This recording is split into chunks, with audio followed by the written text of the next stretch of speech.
Hello and welcome to Coffee with Carrie. I'm Carrie LeZotte, and I'm here to talk with people who make Bloomfield Township a wonderful place to live, work, and play.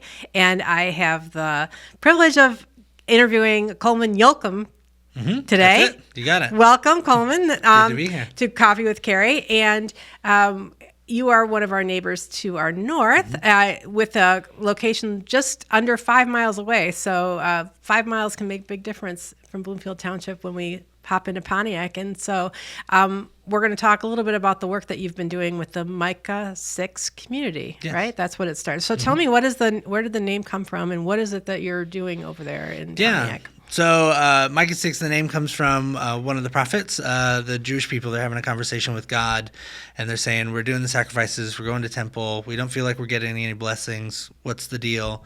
And God says, I didn't really want any of that, I just wanted you to act justly, love mercy, and walk humbly. And when we were starting our organization, that felt like 3 pretty important pieces of DNA for the work that we were seeking to do in our neighborhood. And what is that work? Where are you located, and what is it you're trying to get done? Yeah, so me and a group of friends who all went to college together. We went to a small, weird Bible college down in Arkansas.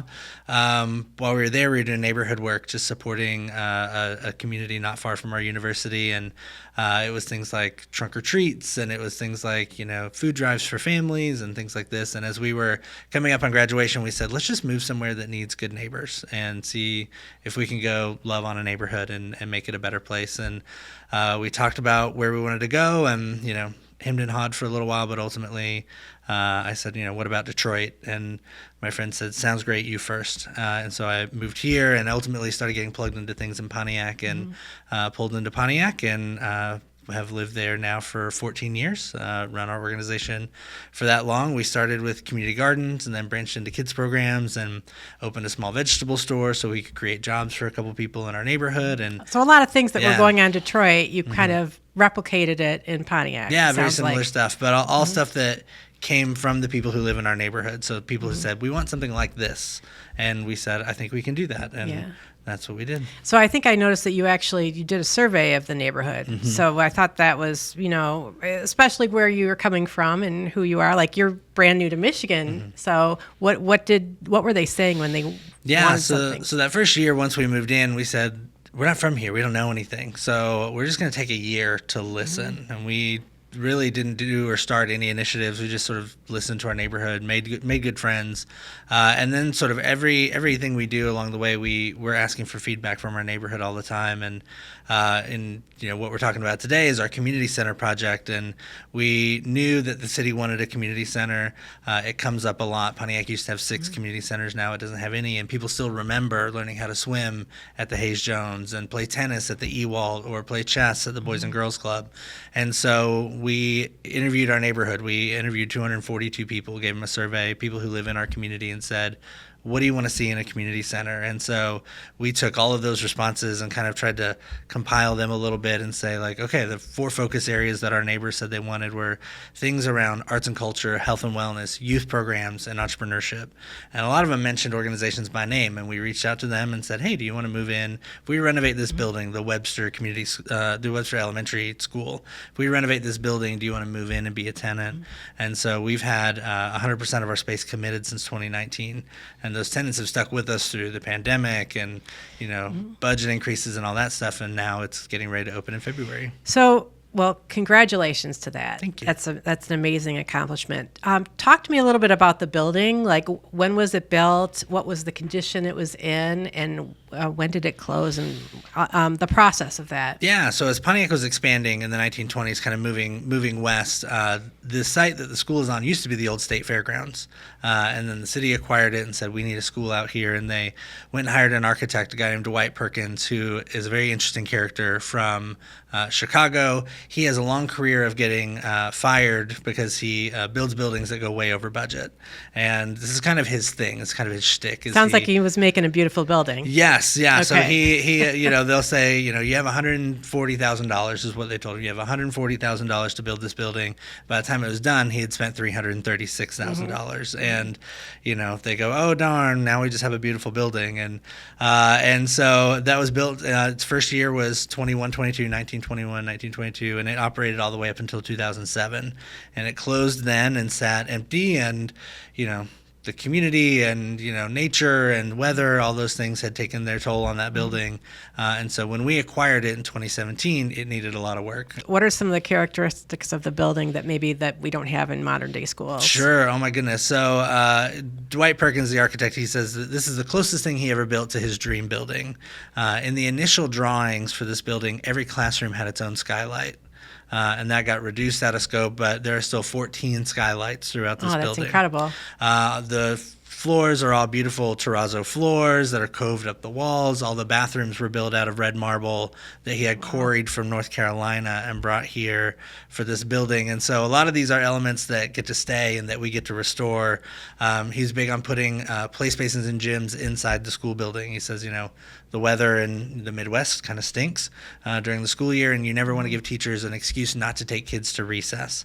So put your gym inside the building. And so there's a beautiful gym in the atrium when you walk in, and it is a beautiful, beautiful building. And so all this is now, it's now done and refurbished so people can enjoy it now. Yes, so we put the building on the National Historic Registry to sort of hold our architects and our builders to a standard of renovation for that building. And really important to us was there are so many people who went to this school building who still love this school building. Oh, I'm sure. Yeah. And we wanted folks to be able to come back and recognize it as their school building again, even though now it's a place where there are 14 different nonprofit organizations that are all going to be in that building and running their services. We wanted people to come back and recognize it as their school. So tell me a little bit about this event that you have coming up in early November. It's November. Tell me the dates. November 7th, 8th, and 9th. Okay. So we are doing an art gallery show downtown Pontiac. And just sort of we're renting a gallery and doing kind of a bizarre show of weird finds from this building, the renovation process, interesting artifacts that we have found in the building while renovating, just interesting stories. One of them that I'll share is in the basement there was a man who etched his name into the wall. His name was Olaf, and Olaf worked on several buildings in the 1920s in Pontiac, and he scratched his name into the wall of all of them.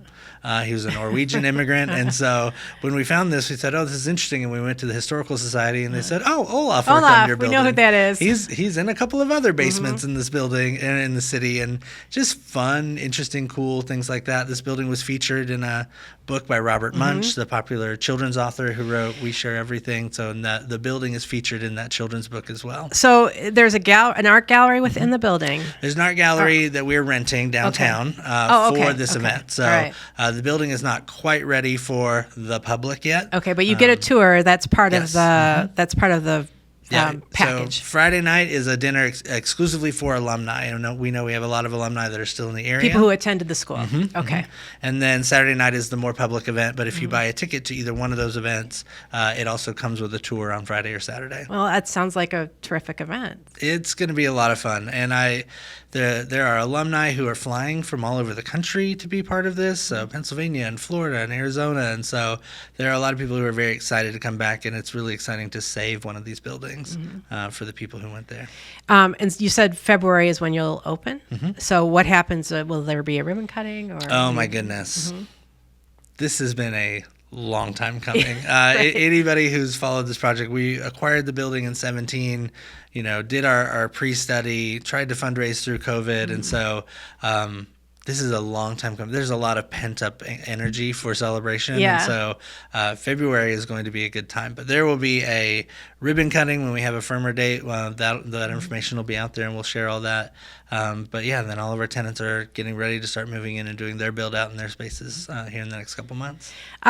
I want to give you a chance to talk about your team, because I know with me, I love to acknowledge my team, and you can't do it without them. So tell me a little bit about who's been working on this with you. Yeah, so many people, and I have the joy of, I've never built a building. So it's been a real joy to sit in meetings and go, I don't know what I don't know, and ask good questions. And so first of all, the folks who helped like really pull this together, Tom Johnson and the Landmark Group, were incredibly helpful. Our architect is CBI Designs here in West Bloomfield, and then they've also partnered with Hopkins Burns Designs to help us make sure that we're complying with all of our historical. Spence Brothers is our construction It's been a labor of firm. love for a lot of people, And a lot yeah. of folks part of this development team, and it's been really really cool. So where can people find out more information about the event? Sure. And the So organization? Go ahead and go to our website. It's Micah, MICAH, the number 6, the word community.com.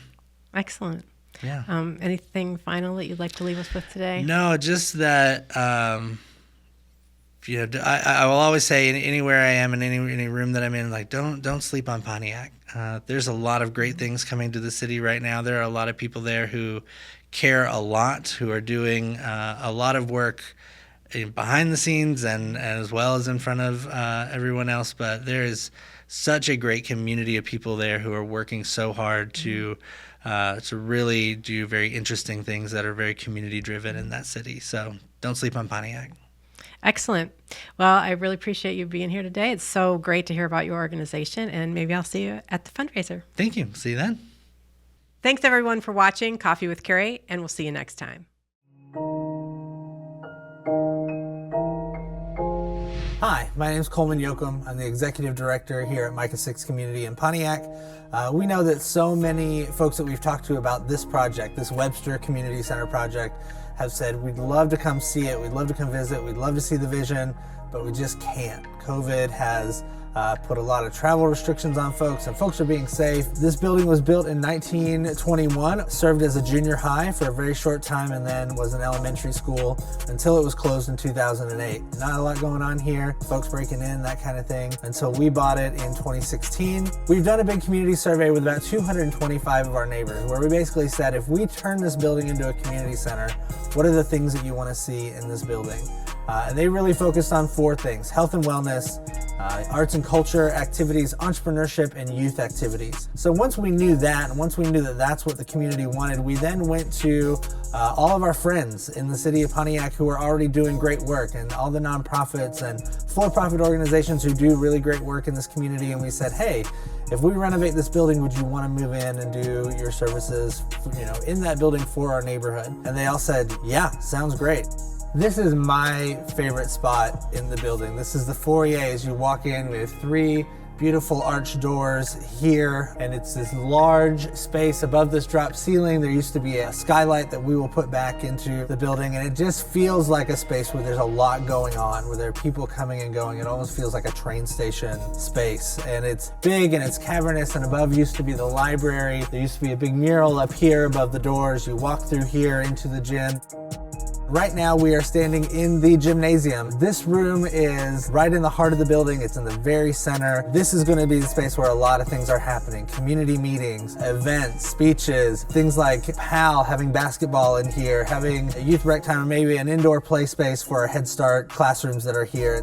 And part of the keeping the historical look and feel of the school building that people remember, we're not moving walls. When a tenant comes in and they rent a room in this building, what they're going to be renting is a classroom. And we're going to keep a lot of the features in these rooms that people will recognize from when they went to school here. Things like wooden cubbies and built-in shelves, and a lot of the character of the windows and the high ceilings and things like that. So that when people come back and they hear that their old school was renovated and they stop in to see it, they can poke their head into any of these rooms and recognize it as the classroom where they went to school. We have organizations who are passionate about moving in, and those include groups like OLSA, which is our Head Start provider. They want to put 7 Head Start classrooms in this building, including a WIC office. Honor Community Health wants to put a clinic in this building. Rochester University wants to put a distance learning lab in this building. The Art Experience is taking 3 classrooms to do art programming for the adults that they serve with various different abilities. Sprout Fresh Food Store is going to move in and offer healthy fruits and vegetables here in this building. And that's the future that we're striving toward. It doesn't look like much right now, but what it's going to become is very, very exciting. So thank you for taking the time to watch this quick video about a couple of the spaces in this building, learn a little bit about the building, and hear a little bit more about the projects that we're working on. Thank you.